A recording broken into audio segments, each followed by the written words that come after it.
Global fitness അക്കാദമിയിലേക്ക് എല്ലാവരെയും സ്വാഗതം ചെയ്യുകയാണ്. ഇന്ന് നമ്മുടെ എക്സസൈസിൻ്റെ 9ാമത്തെ ദിനമാണ്. ഏകദേശം നമ്മൾ 8 ദിവസം എല്ലാവരും നല്ല രീതിയിൽ എക്സസൈസ് ചെയ്തു. കൃത്യമായിട്ട് തുടർച്ചയായിട്ട് 8 ദിവസം ചെയ്ത ആളുകൾക്ക് ഇന്ന് യാതൊരു കാരണവശാലും ശരീരവേദന വരാൻ സാധ്യതയില്ല. ഇനി ഉണ്ടെങ്കിൽ തന്നെ കൂടുതൽ തടിയുള്ള ആളുകൾക്ക് മാത്രം 1-2 ആളുകൾക്ക് ശരീരവേദന വരാൻ സാധ്യതയുള്ളൂ. അപ്പോൾ ചുരുക്കി പറഞ്ഞാൽ ഇന്ന് ക്ലാസ്സിൽ പങ്കെടുത്തൊരു 90% ആളുകൾക്കും ശരീരവേദന മാറിയിട്ടുണ്ടായിരിക്കണം. ഇങ്ങനെ ശ്രദ്ധിക്കേണ്ടത്, ഇനി മടുപ്പ് കൂടാതെ കൺസിസ്റ്റൻ്റ് സ്ഥിരമായിട്ട് എക്സസൈസ് ചെയ്യുക. അധികമൊന്നുമില്ലല്ലോ, ഒരു ദിവസം അരമണിക്കൂർ മാത്രം, ഇത്രയേ ഉള്ളൂ. അത് നമുക്ക് 2 ക്ലാസ്സുകൾ, രാവിലത്തെ ബാച്ചുണ്ട്, വൈകുന്നേരത്തെ ബാച്ചുണ്ട്. നിങ്ങൾക്ക് ഇഷ്ടമുള്ള സമയത്ത് നിങ്ങൾക്ക് കയറണമെങ്കിൽ ഫാസ്റ്റ് റിസൾട്ട് വേണമെങ്കിൽ 2 ബാച്ചിലും കയറി നോ പ്രോബ്ലം. ഒന്നും ഇത്രയേ ഉള്ളൂ. സ്ഥിരമായിട്ട് ചെയ്യണം. ഇടയ്ക്ക് വെച്ച് നിർത്തരുത്. 2-3 ദിവസം ഗ്യാപ്പ് ഇടരുത്. ഈ ഗ്യാപ്പിൻ്റെ പ്രശ്നം എന്താ വെച്ചാൽ നമ്മളൊരു കാര്യം സ്ഥിരമായിട്ട് ചെയ്യുക വിചാരിച്ചോ, ഒരു ദിവസം ചെയ്തതിലേക്ക് കുഴപ്പമൊന്നുമില്ല. പക്ഷേ നമ്മൾ 2 ദിവസം 3 ദിവസം നമ്മൾ ചെയ്യാതെ എക്സസൈസൊക്കെ ചെയ്യാതിരുന്നാൽ പിന്നെ നമുക്ക് തുടർച്ച കണ്ടിന്യൂ ചെയ്യാൻ പറ്റില്ല. അതുകൊണ്ടാണ് ഞാൻ പറയുന്നത്, ഒരു കാരണവശാലും ഗ്യാപ്പ് ഇടരുത്. എന്നും എല്ലാ ദിവസവും അരമണിക്കൂർ നല്ല രീതിയിൽ എക്സസൈസ് ചെയ്യാം. അപ്പോൾ നമ്മൾ ഇന്നത്തെ ക്ലാസ്സിൽ നമ്മൾ ചർച്ച ചെയ്യാൻ പോകുന്നത് 2 കാര്യങ്ങളാണ്. ഒന്ന്, മുട്ടുവേദന. 2, മുട്ടുവേദന അല്ലെങ്കിൽ നീ പെയിൻ, അല്ലെങ്കിൽ ഊരവേദന അല്ലെങ്കിൽ ബാക്ക് പെയിൻ. ഇത് രണ്ടും പൊതുവെ നമ്മുടെ നാടുകളിൽ നിന്ന് കാണുന്നത്. ഇതിന് 2 കാരണം നമുക്ക് ചർച്ച ചെയ്ത് നോക്കാം.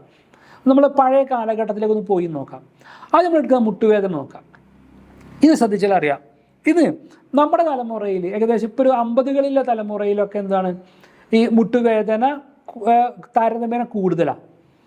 എന്നാൽ നമ്മുടെ നേരെ പഴയ തലമുറ ഒരു 75-80കളിലൊക്കെ ഉള്ള ആളുകൾക്ക് മുട്ടുവേദന കമ്മിയാണ്. പക്ഷെ നമ്മൾ ഇതിനു മുമ്പ് ഒരു തലമുറ കഴിഞ്ഞു പോയിട്ടുണ്ട്. അതായത് നമ്മളെ ഈ എന്താ പറയുക, മുത്തച്ഛന്മാർ അല്ലെങ്കിൽ വല്യപ്പന്മാർ, നമ്മൾ പഴയ തലമുറ, ഈ പഴയ തലമുറക്ക് മുട്ടുവേദനയെ കുറിച്ച് കേട്ടറിവ് പോലുമില്ല. കാരണം പണ്ട് ഈ മുട്ടുവേദന ഇല്ലായിരുന്നു.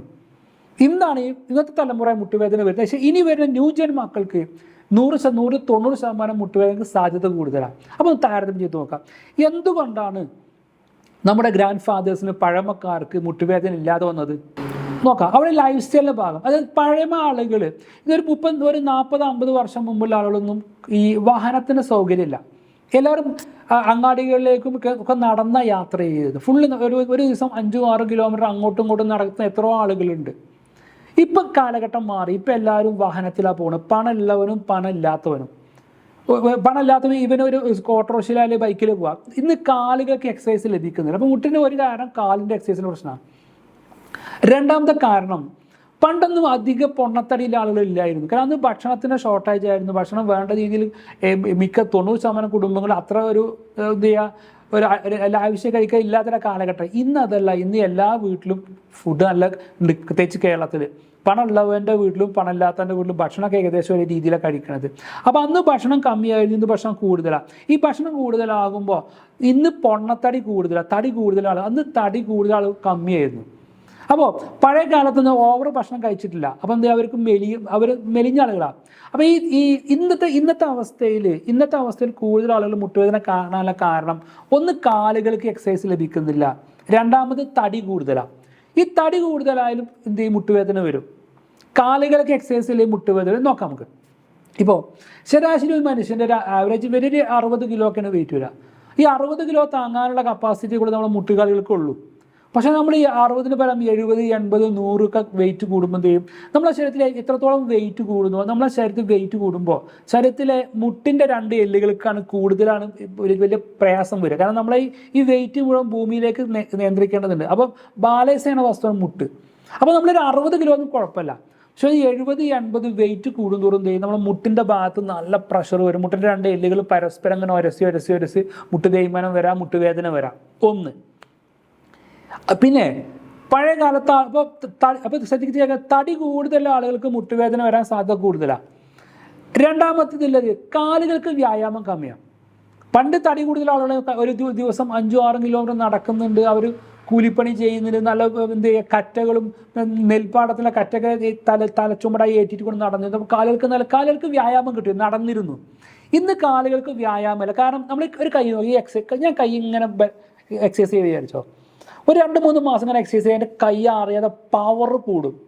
അപ്പോൾ നിങ്ങളെ കാലും അതേപോലത്തെ മുട്ടിൻ്റെ 4 ഭാഗത്ത് ഒരുപാട് മസിലുകളുണ്ട്. ഈ മസിലുകൾ എത്രത്തോളം നടക്കുന്നു അത്രത്തോളം അതിൻ്റെ പവർ കൂടും. അപ്പോൾ ഈ മസിലിന് പവർ കൂടി കഴിഞ്ഞാൽ ഇപ്പോൾ നമ്മൾ 100 കിലോ ഉണ്ട് വിചാരിച്ചോ, 100 കിലോ ഉണ്ടെങ്കിൽ 50 കിലോ എല്ലുകൾ മുട്ടിൻ്റെ എല്ലുകൾ വഹിക്കും 50 കിലോ. ബാക്കി 50 കിലോ എന്ത് ചെയ്യും, കാലിൻ്റെ സൈഡത്തെ എല്ലാ മസിലുകളും എന്ത് ചെയ്യും, നമ്മളെ വെയിറ്റ് താങ്ങും. പക്ഷേ ഇന്നെന്താണ്, ഇന്നത്തെ അവസ്ഥയിൽ കാലിൻ്റെ മുട്ടിന് യാതൊരു എക്സസൈസും ഇല്ല. അപ്പോൾ എന്ത് ചെയ്യും, അപ്പോൾ നിങ്ങൾ 100 കിലോ ഉണ്ടെങ്കിൽ 90 കിലോ നിങ്ങളുടെ മുട്ടിൻ്റെ എല്ലുകളാണ് ഭാരം താങ്ങുക, ബാക്കി 10 കിലോ മാത്രമുള്ളൂ മസിൽ താങ്ങുക. അപ്പോൾ ഈ കൂടുതൽ വെയിറ്റ് കൂടുമ്പോൾ മുട്ടുകൾ പരസ്പരം ഉരസിയിട്ട് ഘട്ടം ഘട്ടമായിട്ട് മുട്ട് തേയ്മാനത്തിലേക്കും മുട്ടുവേദനയിലേക്കും വരും.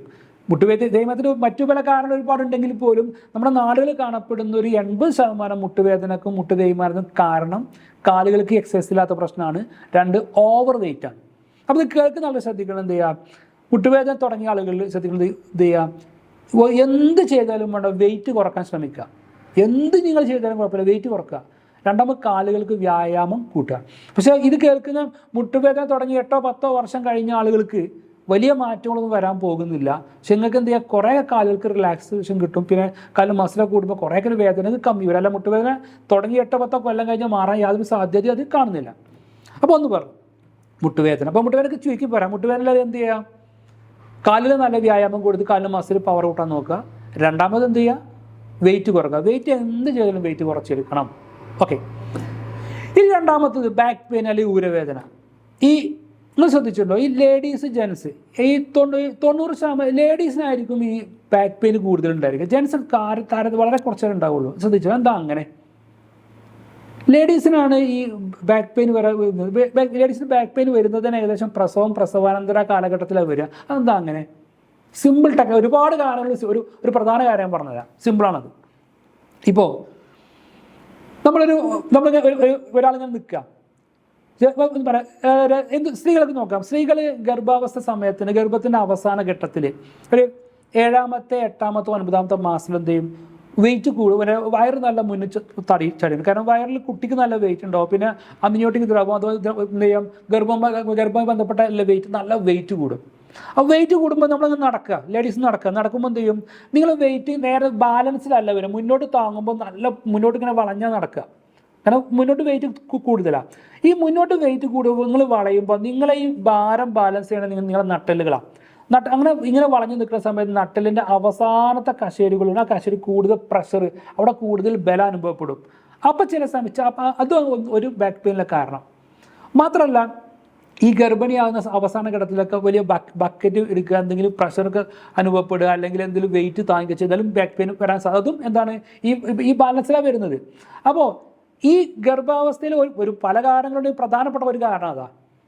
പിന്നെ പ്രസവം കഴിഞ്ഞ് വിചാരിച്ചോ, പ്രസവം കഴിഞ്ഞാൽ സ്ത്രീകളുടെ പ്രശ്നം എന്താണ്, വയറ് തൂങ്ങിയിട്ടുണ്ടായിരിക്കും. ചിലർക്ക് വയറ് നല്ല ഉണ്ടായിരിക്കും. അപ്പോഴും എന്ത് ചെയ്യും, നമ്മളെ ബോഡീൻ്റെ വെയിറ്റ് ബാലൻസിലല്ല, ബോഡീൻ്റെ വെയിറ്റ് മുന്നോട്ട് തൂങ്ങിയിട്ടേ നിൽക്കുക. മുന്നോട്ട് തൂങ്ങി നടക്കുന്നവർ മുന്നോട്ടായിരിക്കും വളവ് വരിക, പ്രയാസം അനുഭവപ്പെടും.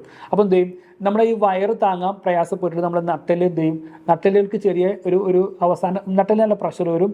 നട്ടെല്ലിൻ്റെ അവസാന കശേരിക്ക് ചില പ്രഷർ അനുഭവപ്പെടും. ബാക്ക് പെയിൻ വരാൻ സാധ്യതയുണ്ട്. അപ്പോൾ ബാക്ക് പെയിൻ വരാൻ ഒരുപാട് കാരണങ്ങൾ, സുപ്രധാന കാരണം ഇതാണ്.